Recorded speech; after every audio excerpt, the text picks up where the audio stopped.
Morals. What are they? Where do they come from? Are they absolute? Well, let's look at that word, absolute. Something that always is that way. At what temperature does water boil when you're at sea level? That question you're going to get the same answer to every time. However, morality is more something that deals with people and how you treat each other, how you behave. So, I mean, if you see someone attacking someone else, should you step in to stop the aggressor? Most people would say it would be moral to do so. But how much harm can you do to that aggressor before it is no longer moral in most people's minds?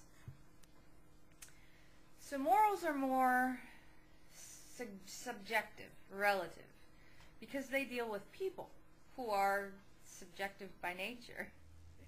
There have been studies that show we share an awful lot of morals across cultural lines, but that doesn't prove that those morals are absolute or always true.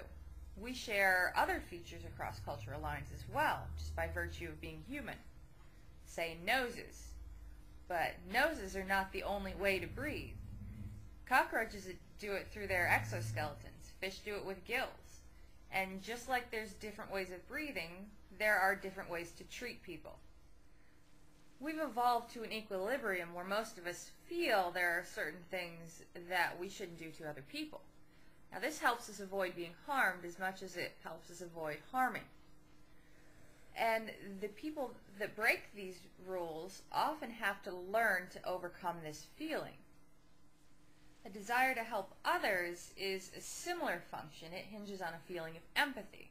You can imagine being in their shoes. So helping them is a little bit like helping yourself, or like storing up help to hopefully get repaid at a later date if you happen to be down on your luck. Most people don't really think of it this way.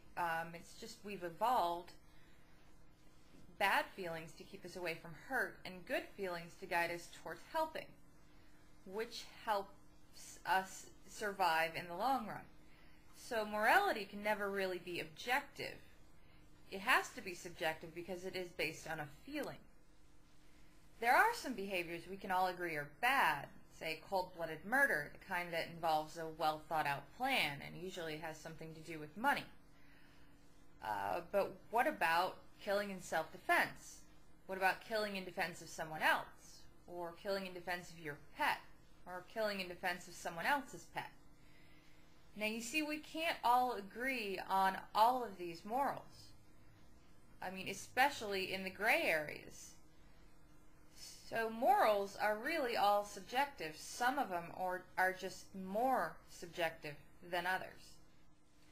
But because we can agree on a lot of the major ones, we can get societies with laws, moral codes that a lot of people adhere to, ethics, things we can all agree on, things that help us live better with each other. But these aren't always going to be the same because the people that are living with them aren't always going to be the same. We're going to change generation to generation. We might change year to year. But because these morals are based on our feelings, are based on our behaviors, they have to change with us as we do, as we grow and evolve. So there's really no way absolute morals could handle it, because we are not absolute.